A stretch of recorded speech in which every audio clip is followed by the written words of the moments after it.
इस वीडियो में हम देखने जा रहे हैं मेडिसिनल केमिस्ट्री यूनिट फर्स्ट का last topic factor affecting drug metabolism. ये इस यूनिट का लास्ट टॉपिक है। बाकी के सारे लेक्चर्स हमने प्लेलिस्ट में ऑलरेडी अपलोड कर दिए। आप लेक्चर वाइज देखेंगे तो आपको पूरी यूनिट आ जाएगी। सो ये लास्ट टॉपिक जल्दी से वाइंड अप करते हैं। Hi everyone, this is Muskan from फैक्सिकल and today we will going to study about factor affecting drug metabolism. So जो कि हमने अभी पढ़ा था कि ड्रग मेटाबॉलिज्म क्या होता है। कोई भी लिपिड सॉल्युबल ड्रग को अगर हम वाटर सॉल्युबल में कन्वर्ट कर रहे हैं by the mechanism of metabolism, उसको हमने बोला ड्रग मेटाबॉलिज्म या बायो ट्रांसफॉर्मेशन। अब इस प्रोसेस को कौन से फैक्टर हैं जो अफेक्ट करते हैं। तो पहला बेसिक सा फैक्टर आता है हमारा जेनेटिक फैक्टर। जेनेटिक फैक्टर क्या करता है, रेट ऑफ ऑक्सीडेशन जो फेज 1 रिएक्शन में होता था उसको अफेक्ट करता है। सेकेंड ऑफ ऑल वो रेट ऑफ एसिटाइलेशन, एक रिएक्शन होती है उसमें भी काफ़ी डिफरेंस लाता है। तो अगर हमारी रिएक्शन को कोई वो चीज़ अफेक्ट कर रही है तो एज सच वो हमारे ड्रग मेटाबॉलिज्म को भी अफेक्ट कर रही है। तो 90% ऑफ एशियन और एस्किमोल जो होते हैं उनके अंदर रैपिड एसिटाइलेटर होता है, बट जो इजिप्शियन और मेडिटेरियन वाले होते हैं उनके अंदर स्लो एसिटाइलेटर होता है। और इस डिफरेंस की वजह से वो ड्रग मेटाबॉलिज्म को अफेक्ट करता है।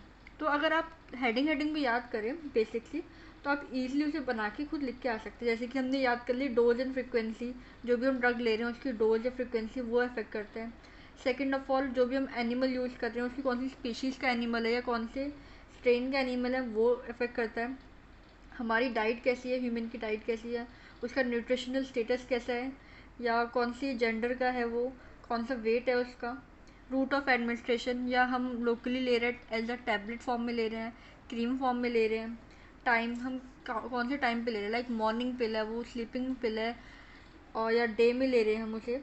देन आता है interaction with other drugs and environmental contamination. Means अगर हम वो ड्रग ले रहे हैं तो उसका दूसरे ड्रग के साथ क्या इंटरेक्शन है या इन्वायरमेंट के साथ वो कैसे इंटरेक्ट कर रहे हैं, और हम किस कंडीशन में ले रहे हैं, लाइक कोई वुमेंस प्रेग्नेंट है या कोई साइकोलॉजिकल एबनॉर्मलिटीज़ हैं। तो ये बहुत सारे फैक्टर्स होते हैं जो ड्रग के मेटाबॉलिज्म के प्रोसेस को इफ़ेक्ट करते हैं। और कुछ इंड्यूसर्स भी होते हैं ड्रग मेटाबॉलिज्म के, जैसे कि फिनोबार्बिटल होता है, स्टेरॉयडल हार्मोन्स होते हैं, ये भी इफेक्ट करते हैं। और इनिबिटर्स भी होते हैं सच एज एग्जांपल डायसल्फेरम। तो ये सारे जो हमारे ड्रग मेटाबॉलिज्म के फैक्टर्स हैं ये सब इसे इफेक्ट कर रहे हैं। और उसके अफेक्शन से क्या हो रहा है, हमारा जो भी प्रोसेस हो रहा है फेज 1 फेज 2 रिएक्शन हो रही है वो चेंजेस हो रहे हैं। तो जैसे कि अभी हमने देखा जेनेटिक फैक्टर में हमारा रेट ऑफ ऑक्सीडेशन फेज 1 का इफेक्ट कर रहा है, तो वो इनडायरेक्टली हमारे ड्रग मेटाबॉलिज्म को भी इफेक्ट कर रहे हैं। सेकेंड आता है जेनेटिक पॉलीमॉर्फिज्म। जेनेटिक पॉलीफॉर्मिज्म में क्या होता है, दो फिनोटाइप्स होते हैं, एक्सटेंसिव या पुअर। एक्सटेंसिव और पुअर मेटाबोलाइजर क्या करते हैं, जो पुअर मेटाबोलाइजर होते हैं उनके पास हाई रिस्क होता है साइड इफेक्ट्स का। हाई रिस्क इसके लिए होता है क्योंकि उसमें ड्रग का एक्यूमुलेशन ज़्यादा होता है।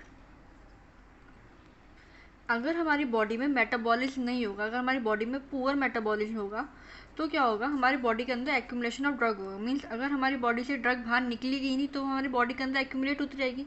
एक्यूमुलेट होगी हमारी ड्रग तो उससे क्या होगा, हमारी बॉडी के अंदर टॉक्सिसिटी प्रोड्यूस होगी, जिसकी वजह से एक हाइयर रिस्क हो जाएगा सीरियस साइड इफेक्ट्स का।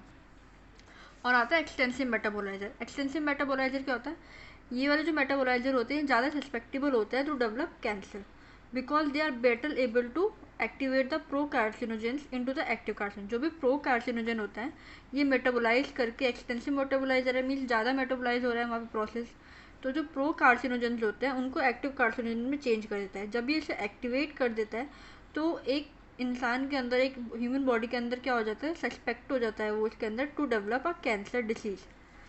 सो this is the factor affecting drug metabolism. फिर आता है सेक्स डिफरेंस। इसमें क्या होता है, सेक्स डिफरेंस मीन्स जो भी जेंडर होता है उस पर भी डिपेंड करता है रेट ऑफ मेटाबॉलिज्म।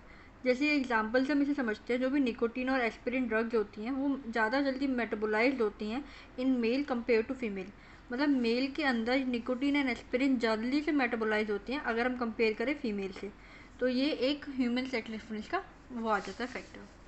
फिर आता है pharmaco dynamic factor. Pharmaco dynamic factors में जैसे मैंने बताया था आपको हेडिंग्स में, डोज, फ्रिक्वेंसी या टाइम ऑफ एडमिनिस्ट्रेशन हम कब ले रहे हैं, रूट ऑफ एडमिनिस्ट्रेशन हम कैसे ले रहे हैं, वो ड्रग हमारे ब्लड के अंदर कैसे बाइंड कर रहा है, प्लाज्मा में कौन से प्रोटीन से बाइंड हो रहा है, कैसी प्रोटीन बाइंडिंग हो रही है।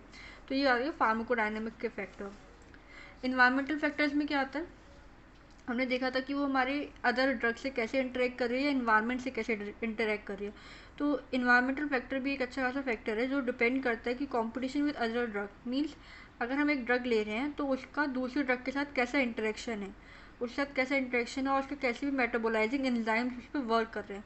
तो उसकी वजह से क्या होता है, कुछ टॉक्सिक केमिकल्स होते हैं जैसे कि CO2 एंड पेस्टिसाइड्स वो प्रोड्यूस हो जाते हैं। तो इन्वायरमेंटल फैक्टर भी एक फैक्टर है। फिर आता है साइकोलॉजिक फैक्टर। फिजियोलॉजिक फैक्टर में क्या होता है, इसमें आता है हमारे हार्मोन, जो भी हार्मोन्स होते हैं या जो भी sex difference, pregnancy, nutritional status, age. Age में क्या होता है, जो भी एल्डर्स होते हैं उसमें मेटाबॉलिज्म का प्रोसेस कम हो जाता है, रिड्यूस हो जाता है। जैसे डाइजेपाम या मॉर्फिन जो ड्रग्स हैं ये सब में रिड्यूस हो जाता है। और जो फेज 2 रिएक्शन है उसमें enzymes are affected by aging, means जितनी भी एज होती है इसी वजह से एंजाइम हमारे इफेक्ट करते हैं फेज 2 रिएक्शन में। अगर हम एग्जांपल देखें तो The inability of infant to conjugate chloramphenicol with glucuronic acid appears to accumulate a toxic level of the drug। तो इन्फेंट जो होते हैं, जो छोटे बच्चे होते हैं, बेबीज होते हैं, उनमें क्या होता है, कॉन्जुगेशन का जो होता है क्लोरमफेनिकॉल को विद ग्लूक्रोनिक एसिड, वो क्या होता है, एक्यूमुलेट होना स्टार्ट हो जाता है। It's appear to accumulate of toxic level, means उस ड्रग का टॉक्सिक लेवल इंक्रीज होता जा रहा है। और इस वाले प्रोसेस को हम बोलते हैं ग्रे बेबी सिंड्रोम, जो कि ज़्यादातर इन्फेंट्स में दिखता है। तो यहाँ पे बेबी आ रहा है तो आप उससे पता चला सकते हैं कि इन्फेंट्स की बात कर रहे हैं हम। So this is the factor. इसके नोट्स मैं आपको ऑलरेडी डिस्क्रिप्शन में डाल दूँगी, इसकी लिंक आप इजीली डाउनलोड कर सकते हैं और लर्न कर सकते हैं। सो कोई भी आपको डाउट हो तो मेरे को कमेंट सेक्शन में बताइएगा। And thanks for watching this video.